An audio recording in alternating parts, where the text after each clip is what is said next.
All right, I'm really looking forward to this next session. Joe, Joanne or Joe? Joanne, so Joe's fine. I used to work with her as Joe. She's also known as Joanne. She answers to both happily.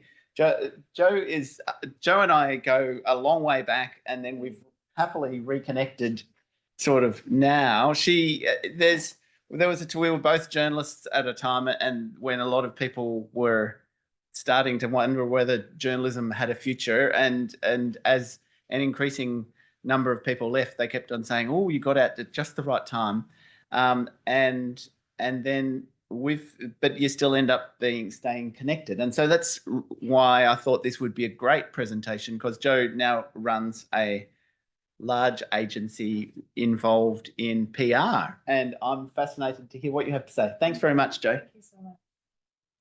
Thank you, Tim. It's lovely to be here.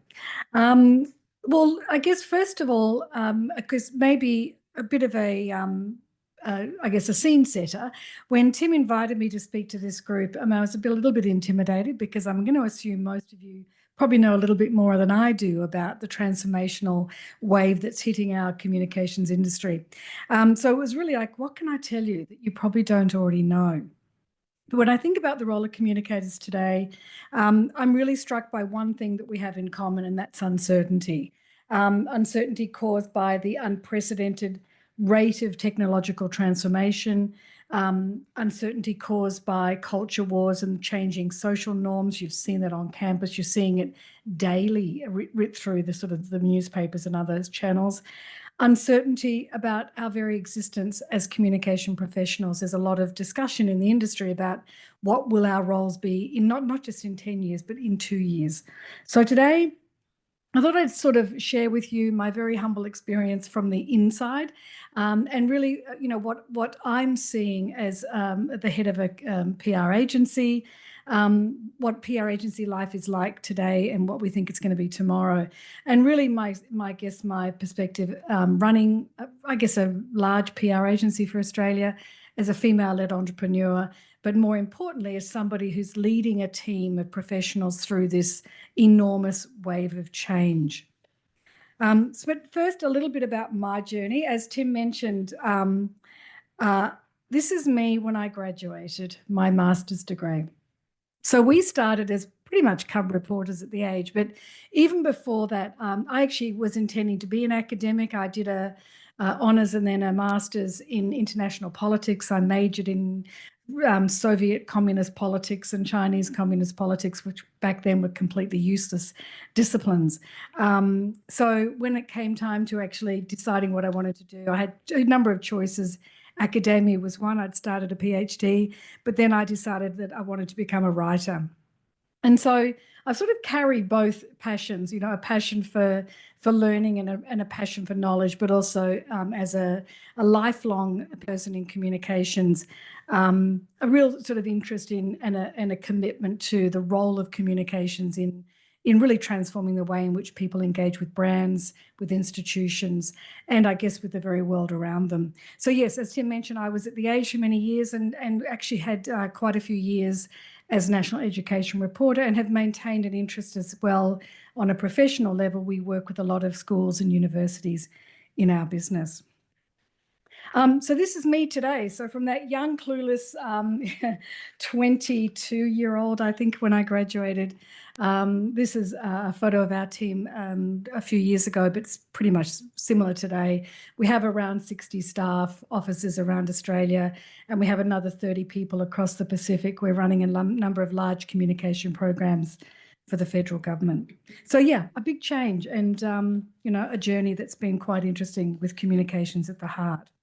Okay, so I thought I'd start off really taking you through what I'm experiencing every day, and I do call it the shock of the new. There's lots been written about this, but really, for me, change is that new normal. We are living through a once-in-a-generation shift, not just in how we communicate, but in how we actually define our roles as communicators in an AI-enabled world. Great example here. I was in the Uber on the way over, and my head of reputation phoned me. We've got a very large consumer product client that we do a lot of reputation and, you know, quite pointy and reputation and crisis management for them because they've had a number of issues. And the client had sent us a press release. They got contacted directly by the Herald Sun.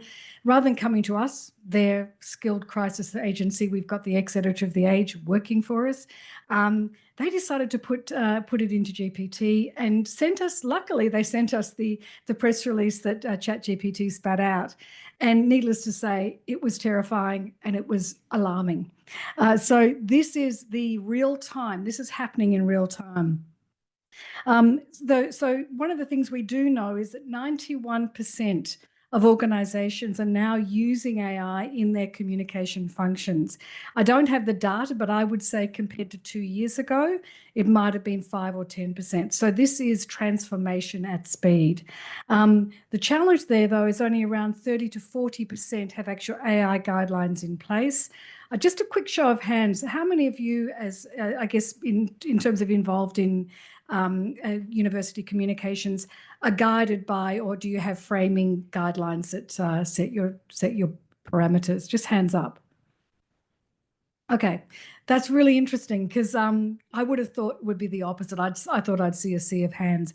This is the thing, the technology is overtaking our ability to put governance and guidelines around that. Why does that matter? Because it's going to come at a cost. And if it comes at a cost, it's going to be a reputational hit at the very best. And then really less than 10% of communication units lead on AI governance. And by that, the companies we work for, we do quite a lot of AI training and governance modeling for them.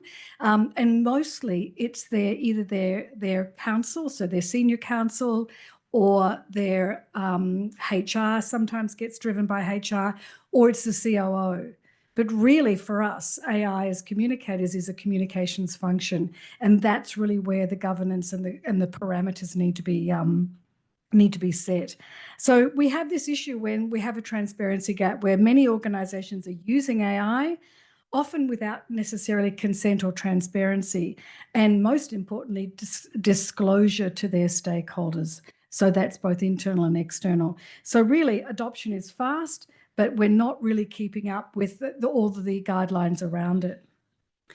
The second big, so we'll talk a lot today in this presentation about AI, but for me at the grassroots and on the coal face, this is arguably as equal big a change, and they're not, you can't separate them. They're intrinsically linked, AI and social, but they are different. Social media absolutely is overtaking traditional media as young people's source of news, but fundamentally it's becoming, even for what I call millennials. For non-millennials, it is the go-to for information. So for communication professionals like us, it has to be our first port of call, not our second, third, or fourth. And these trends are only accelerating. So 1 in 4 young people now say that social media is their main source of news, and it's overtaken even online news sites. And by that we don't mean necessarily news.com or even Facebook. We're talking Instagram and TikTok. So these are becoming the trusted sources of the information that mediates their relationship with reality and with truth. 24% of Australians, only 24% of Australians have received what we call news literacy education. So they're sort of the guardrails around what can you trust, who can you trust. And again, many of the students you teach or that attend your institutions would have this same conundrum. They don't know what's true, and then unless they're able to make those assessments. And really, at Facebook and TikTok, we actually, full disclosure, Meta is one of our largest clients. We work across the Meta brand, so Facebook, Instagram, WhatsApp. We do dozens of campaigns and we do all their corporate comms, but they are absolutely seen as misinformation threats among social platforms. And we actually do a lot of work in fairness to Meta, and we'll share a few examples in a minute, of their public information and risk avoidance sort of campaigns to help people navigate many of these challenges. So it can feel that we are in a state of constant uncertainty. For me, that uncertainty is epitomized by that sense of falling and being out of control. But really that's, the only certainty we face as communicators is ongoing change and uncertainty. So what does this mean for communications in higher ed? Again, full disclosure, I'm not a higher ed communicator, but I do work with many higher education institutions and have over the years. The critical thing here is that media fragmentation and loss of gatekeepers. I mean, Tim and I were journalists. We were in an age where journalists had enormous power and responsibility to be gatekeepers for news and information and truth. And we took that, didn't we, Tim? We took that really, really seriously. It was drummed into us around fairness, around neutrality, around, really fact checking and all of those disciplines that helped us at least present at the time we felt was the most accurate approximation of the truth. But with media fragmentation and with particularly the explosion in content creators and podcasts and citizen journalists, that gatekeeper function has really disappeared. And so there is really a very, very large level playing field, and that's not necessarily a great thing. There's a gap between expectations versus perceptions. Taxpayers, students, employers increasingly expect agility, relevance, and most crucially, transparency from universities. We saw just in the last few weeks the enormous controversy around vice chancellor salaries. A lot of that has come from a lack of transparency, and all kudos to Deakin. I don't know if anybody here is from Deakin. Any hands up? Yeah, well done. If you work in the comms team and you were advising your VC, that was a really masterful opposite example of closure. They were really transparent and leaned into what was quite a damaging reputational hit. So well done. The third thing here is that risk of being outpaced by competitors. Higher education does work it operates in a very competitive landscape. You've got not just international competition from students, but competition within the education sector. And so, if you're not agile and nimble and quick to adapt, you will be losing both students, but also market share to those competitors. And also you risk being seen as old guard. I was talking with Tim about the number of universities that are using AI in a really progressive, systemized and controlled fashion. And it's interestingly that it doesn't seem to be a lot. But again, I'd love to talk to you guys later about that later. And then that risk to reputation, mistakes or misuses of AI, miscommunication, ethical lapse. Again, there's been huge information and so discussions around the ethics and the way in which universities are almost losing their social license. These can lead to trust erosion, which in turn opens the sector to attacks. And we're seeing that in America. Hopefully we're not there, but we are definitely seeing it nevertheless in terms of the culture wars and the attacks on institutional legitimacy. So disruption. For me, this is the new normal. I've had to pivot my own business to be on a disruption pathway. And when I talk about that, I'm talking about, 5 years ago, we would look at a 12-month plan for our business. And most of the time we did have something was on the horizon about a big, it was technology. So maybe 10 years ago, it was launching a new social media platform. Today, that window has shrunk. And it's shrunk to the point that we are working in quarters and sometimes even months. So the pace of change in my business is electric. It's insane. I'm sure it's very much with you. So these are some of the disruptions that we're seeing in our business. And again, I'm sure that would be very real in your worlds as well. And the first one here is that direct to audience approach to communications is now the main game. So I mentioned before that the gatekeepers disappeared and organizations now have both unprecedented opportunity to go direct to consumers, but with that, of course, come risks. So organizations like universities are becoming their own publishers. They're doing podcasts, LinkedIn, thought leadership, email newsletters, YouTube. I was overhearing at lunch a group behind me talking about the huge volumes of interactions on YouTube. These are all fantastic positives. TikTok, again, is a really important and powerful platform despite some of its drawbacks. These channels now allow direct connection with students, alumni, policymakers, and the community, and that removes the media as a gatekeeper. But direct channels also require discipline. They require great content. They require a really consistent voice and a considered narrative. These are things we often do with our clients. It's who want to do this very much the direct audience model, which is fantastic. But what are you going to say? How are you saying it, and to whom? So the implication there is communication teams must really start thinking about themselves as newsrooms or as content generation engines, agile, creative, responsive, and I haven't put it there, but adaptive, adapting in real time as your audiences change and evolve, as the content formats change. And again, I'll share with you an AI generated campaign we've just done with Meta, using a technology that didn't exist 3 months ago.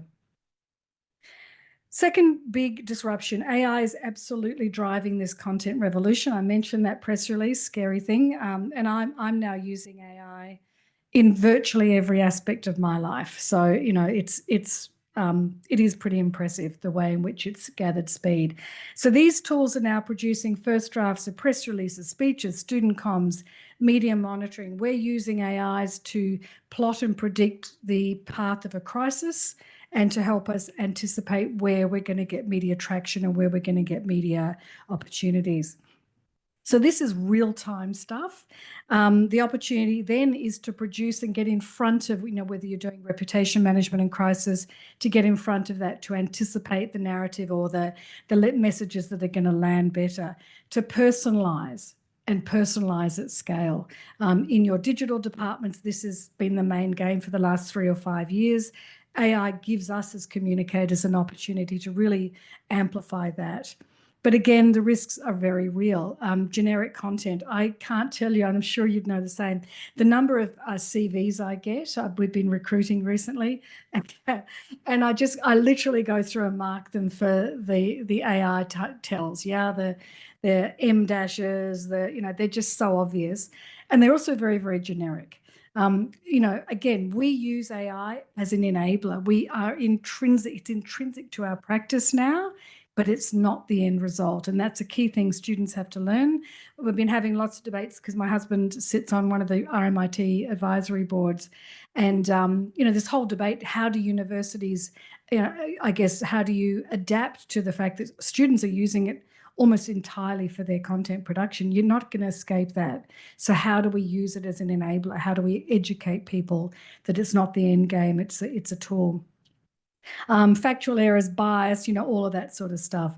So the implication here is that AI is very much something we use, but it's not the ultimate strategist. Having said that, we've got this incredible AI tool, and it's a brand strategy tool that's been built for us. And I was using it the other day. We've got a very, very senior behavioral strategist that works with us, as well as media strategists. And I thought, I'll just give it a bit of a test. And I gave it the brief, and then I gave the same brief to my strategist. I didn't tell him. And the results back were phenomenal. And I have to be honest, the AI one was better. I'm not telling Matt because he'd be crushed.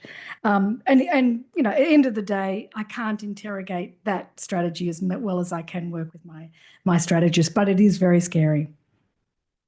The third sort of key thing here is the measurement reset. So this is something that is like the boring techie end of PR. I love this stuff because when I was younger and starting in PR, it was all about AVEs. Does anybody here remember AVEs? Oh, dear God.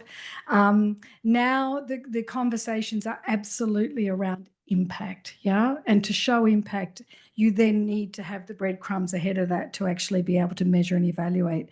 So that old currency, it's still important. I've still got lots of clients who want to see the media clippings. They want to understand, particularly if they're in the tier 1 media.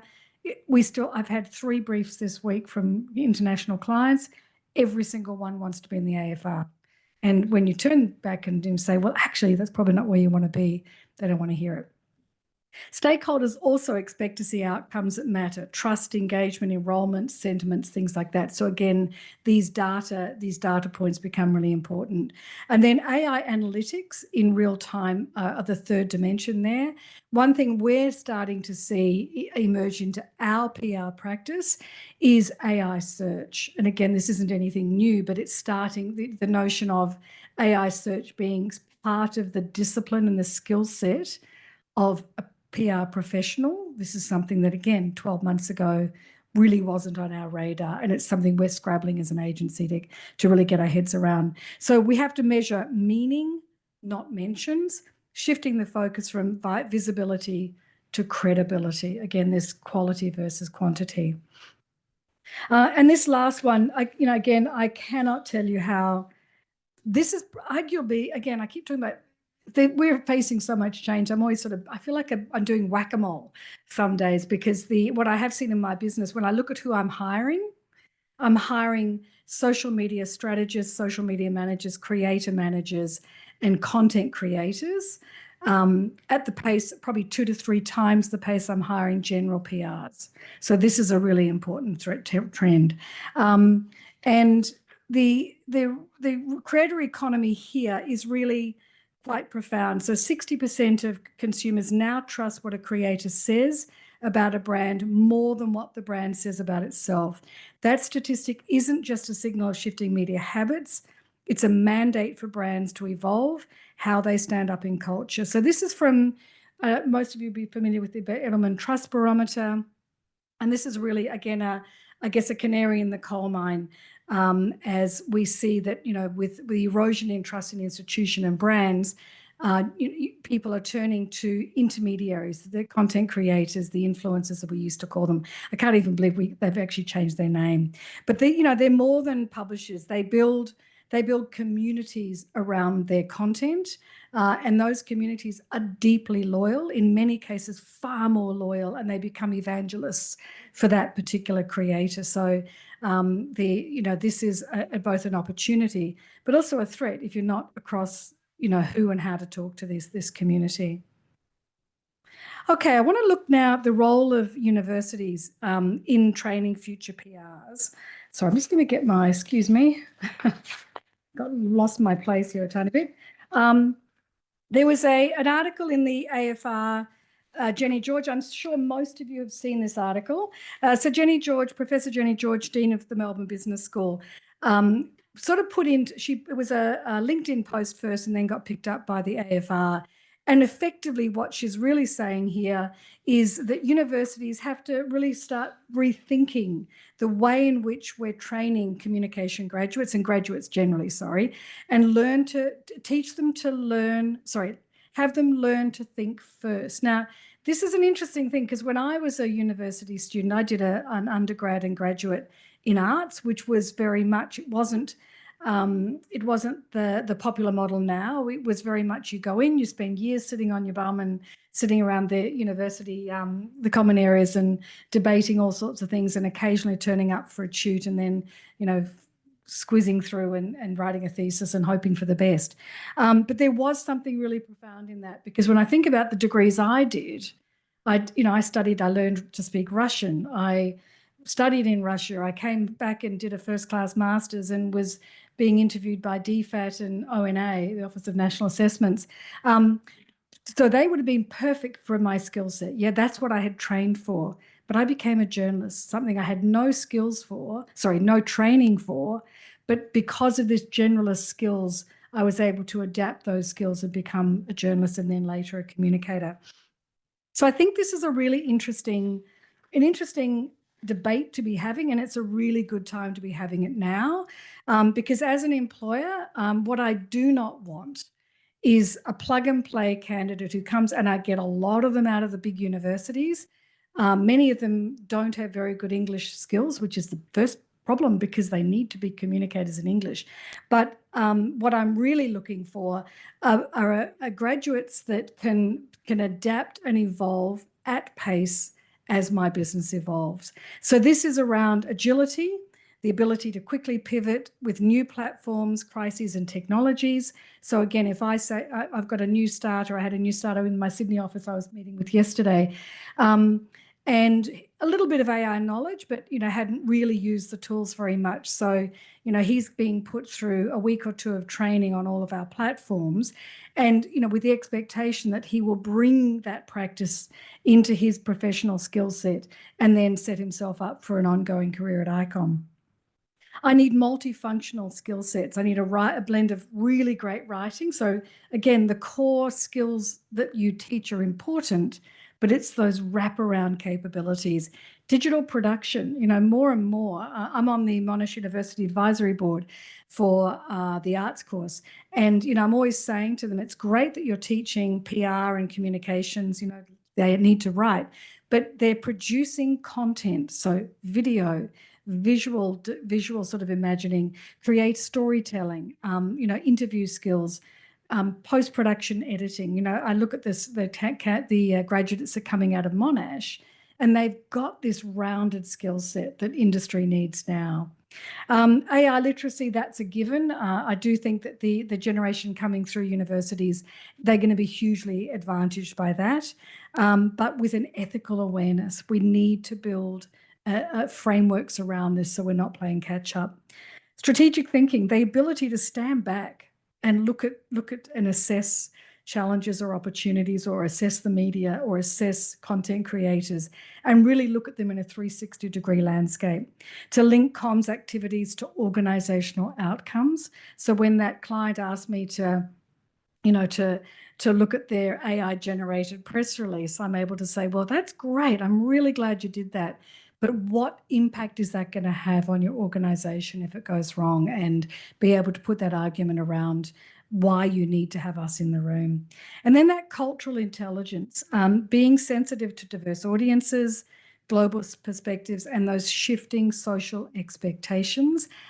We in Australia, we have a very multicultural community, and as an agency, we do a lot of work in government, and so that sort of cultural sensitivity, that little light bulb about, we're saying something to one group, but does it mean something different to another? Knowing and understanding the way in which different cultural linguistic groups work and use and interact with different platforms, and that storytelling in one cultural norm may be very, very different to how they tell and share stories in another. Okay, so PR in the AI age. I wanted to share with you just a few examples from our very large portfolio, and these are just I guess some opportunities to showcase some of our work, but also just to, I guess, talk about the way in which our business, and we're what I would call a fairly progressive PR agency. We're known for our use of technology and AI, but nevertheless, we're, typical of most leading agencies in Australia. So at its core, communications as a practice has not changed. Yeah, what we do isn't really that very different from 10 years ago. Our job is still to deliver the right message on behalf of a brand or an organization to the right audience and make them think or do something. So, what I do is not rocket science, unfortunately. But AI and social are really fundamentally changing the way we work and do that. So from automating admin tasks, drafting written content, interpreting data, we use AI, for example, to mock up campaigns. So our AI, I was going to actually give you a slide that had all of our AI toolkits, but and these are probably very common to you, yeah. But from the inception of the brief through to ideation, through to content development, through to delivery. So again, every point is framed and touched or shaped by AI, but it's not the outcome or the final output. Yeah, it's a tool that we use. It helps us move faster, think bigger, and really give clients better outcomes and more granular outcomes when it comes to using the data to refine and tailor content. It frees our team to focus on creative and strategic work. We recently were in a position where we had to hire somebody and or get an AI, or we build our own AIs. And so we decided we'd build an AI and see what we could do. So we had a very expensive head of HR. I shouldn't really tell this, but it's good for you to know. We were paying around $250,000 a year, and that was a big hit to our top line costs. So we decided, let's get rid of that person. Very brutal. We replaced that with a combination of an app and an AI, and then we brought in a 2-day-a-week HR manager, not a director, on less than half the salary and then prorated. So that is an example of how hybrid solutions and small agencies like us are actually looking at this going, if we can build a solution, a digital solution, apply an AI and get a person in the mix, that's a really good outcome. So for us, it's around work that can only come from the work we do comes from experience and human insight, and then we feed in other tools around that. We've been very deliberate about the adoption of tools. My husband and son, I'm very fortunate to have both of them working in the business. My son Seb is 26, RMIT graduate. By anybody here from RMIT? Yeah, no, they're amazing. Their digital school is incredible. He runs it. So I've got a 26-year-old running our AI incubator, and it's quite intentional. Yeah, I want somebody who's at that age group and with that sort of framework to be out there testing, building, training, and really embedding AI at the very core of our business. But it is quite deliberate, and we're very careful. And the first thing we did, by the way, when we set up the lab, the very, very first thing was to develop an ethical AI framework. And that's been really transformational because it's allowed us to build trust with our team. It's allowed us to have the right conversations with our clients and to really push our clients and encourage them to move on the AI path with us. So even really small things like Otter AI and Gemini, using the meeting minutes and things like if you're not using that, it's just such low-hanging fruit. That's saving us, 5 or 10% of an administrator's time. Yeah, it's all money. But it hasn't just changed the way we work, it's actually changing the world we're living in. So these examples I'm going to share here. I'm hoping they are. There we go. So this is a campaign for Meta. And this is a campaign that the brief was they've got this amazing new suite of AI tools, and they're all around personalization, but they're also designed to be used by people who are, wanting to create content that's just a little bit cool and different, and it's being, pushed out across particularly Instagram. And so we decided, well, what's the best way to PR and build a campaign around AI tools? So we actually used AI to create the entire campaign. So these are our staff, some of our staff, and they were given the task of use the tools, create content, share it then on Meta platforms. And this campaign has been enormously successful. So we used it to be authentic, to be curious and creative, but also at the same time to demonstrate the way in which the tools work. This next one is what I call, we mentioned before about social license. We're very privileged to work on the Pacific Engagement Visa for the federal government. And so this is a very, very large visa program. We're rolling it out in 11 countries around the Pacific. So we built teams across the Pacific. And why this is important is we're a communications agency. And I actually had one of our clients the other day said to me, why is a comms agency running a big migration program for the federal government? And I said to them, well, it's a communications program because we're there. One of the core purposes of the PEV, the Pacific Engagement Visa, is soft diplomacy, is building and reinforcing Australia's what I call sovereign license to operate. Because if Australia is to win the war in the Pacific, and I mean war in terms of the war for hearts and minds, if we are to protect and preserve Australia's hegemony in the Pacific and our relationships, it starts with communications. It starts with building the case for Australia to be involved in those countries, building trust and understanding, and really strengthening the diaspora narrative around Australia and our Pacific nations. So this is a really interesting one. And there's a second parallel program we're working on, which, I was going to put in here, but it's around purpose. So another one of the programs we run in the Pacific is the Tuvalu Fallipoli pathway. So you've probably read about the Fallipoli agreement is the agreement to bring the whole of Tuvalu's population to Australia eventually over the next 15 years, because that country is sinking due to climate change. So again, that's a communications program. Yes, we've got teams and we help people, and we help the government, facilitate all of their moves to Australia. But for us, that is also around communicating Australia's purpose-led approach and proactive approach to climate mitigations with those countries. Another one that we work on a lot, so I might have mentioned some of the risks of the fundamental shifts we're seeing is mis and disinformation. Again, I'm sure many of you face this.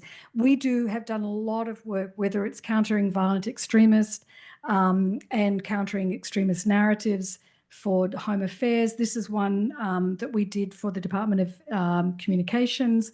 During COVID, there was all this disinformation, as we know.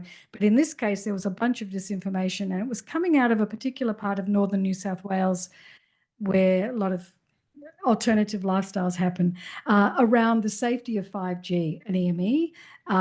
But this became a very significant threat to the rollout of 5G because there was this, this bubbling, and it became a national problem. So we do a lot of work with organizations just trying to counter the misinformation. And then the last sort of thing, I guess, the characteristic of how we work is around content, user-generated, employee-generated.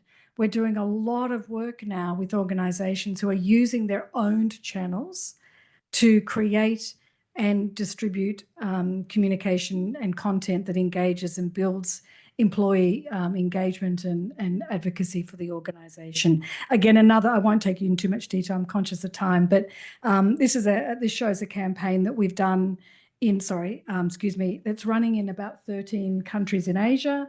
And it's a meta campaign, and it's designed to educate people around Southeast Asia around scams, so online safety. So again, the role of the communications agency, this is stuff that used to be done by ad agencies, and it's a PR agency using digital, social, and AI tools. Again, that's another campaign that we've done largely using our suite of AI tools, and now it's running across Southeast Asia. All right, so very quickly, 6 key takeaways.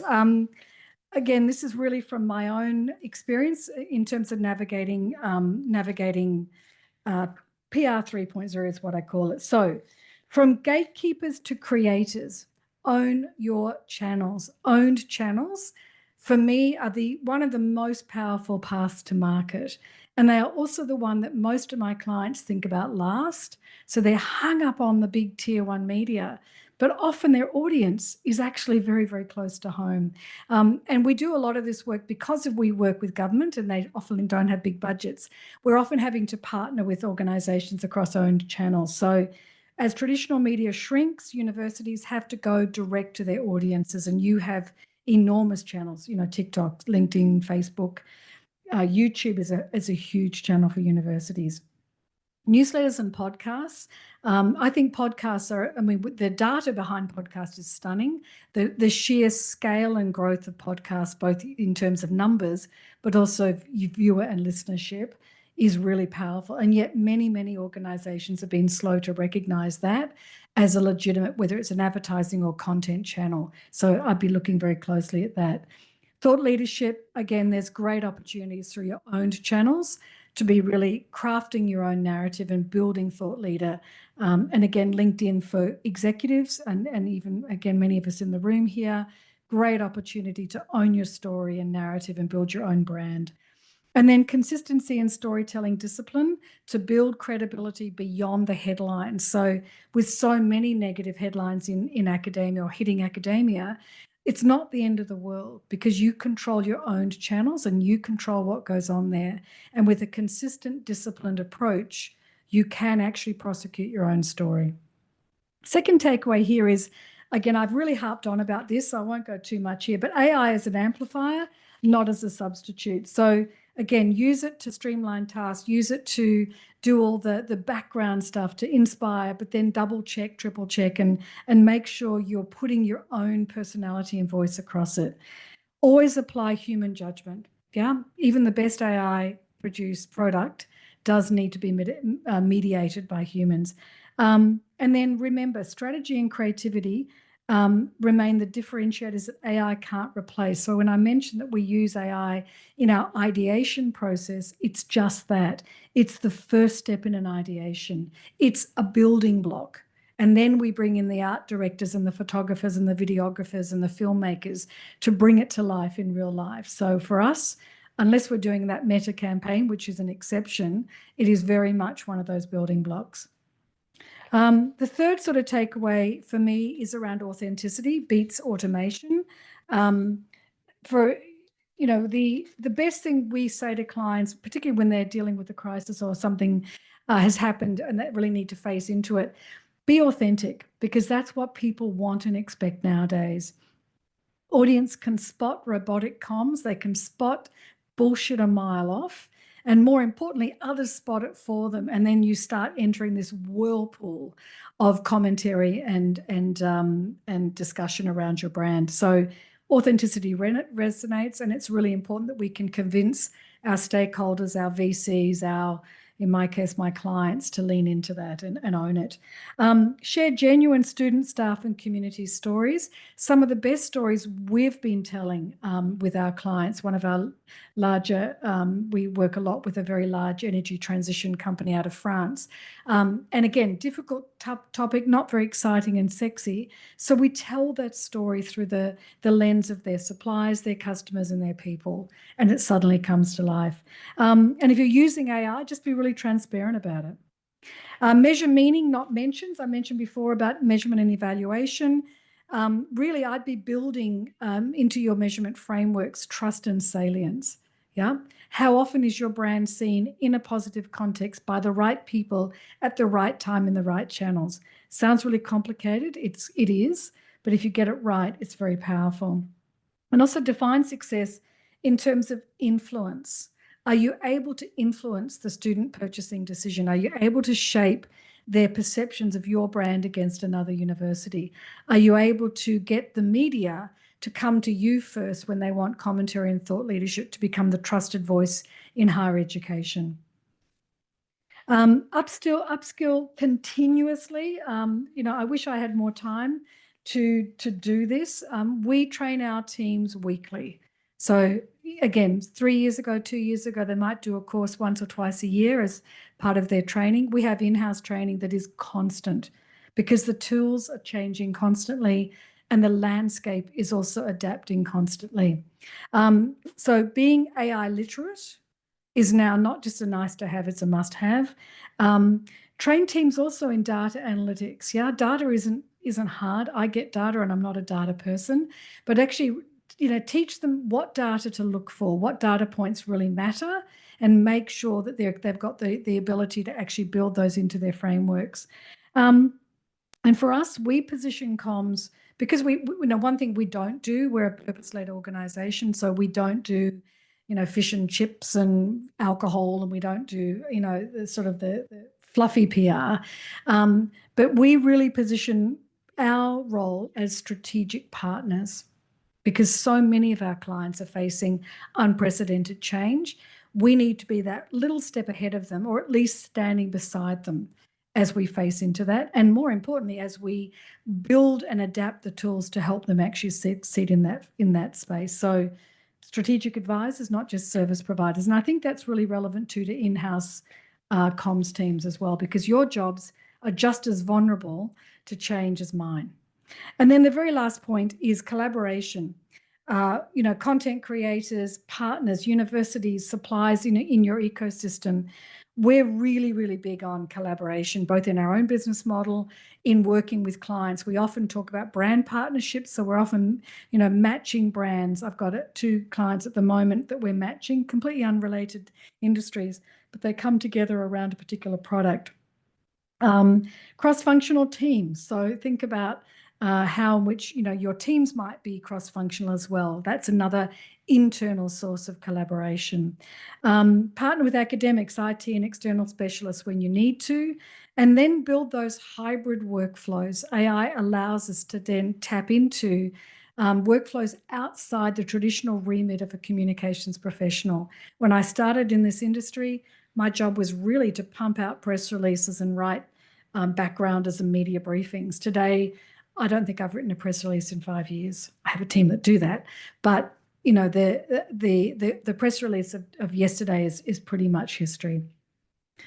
So in closing, I have got this screen here because I love that little lizard, but also I love the notion of constant, unyielding evolution.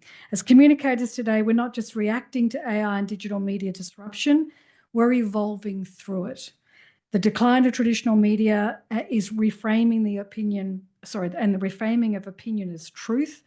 And the shifting community expectations has really forced us into PR 3.0. So this is definitely a new era, and there's no escaping it. As I said at the very start of this speech, change that was happening, at a 2 or 5 year cycle is now happening in days and weeks and months. And that's extraordinary. It's unprecedented. But for me, this isn't a story of loss, it's a story of opportunity. If we embrace AI as an amplifier, not a replacement, if we keep authenticity at the center of what we do as communicators, if we commit to measuring impact and being much smarter with data and metrics and continuously upskill, we can then redefine the communications function in our organizations. So for me, this evolution is already happening. It's a question of whether we choose to lead it or be left behind by it. So thank you. I'm going to take some questions with Tim. Oops.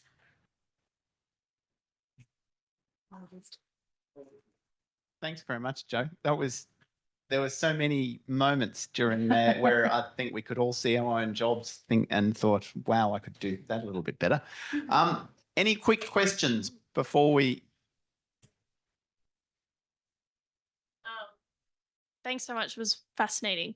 You talked about measuring impact instead of mentions. How do you actually do that? With mentions, it's good because you've got the numbers that go up. Exactly. Yeah. How do you actually physically do that? So it starts when you actually start planning out that particular PR or communications activity. So rather than the mentions are great, but what is the mention doing? What is it linked to? In a very crude sense, it's around setting KPIs and objectives. So very clear, the SMART measurement models, SMART. But for us, when we're doing that, we're often linking we do a lot of big multi-year programs where we're trying to shape a behavior, influence an outcome, move an audience from one set of behaviors or knowledge to another.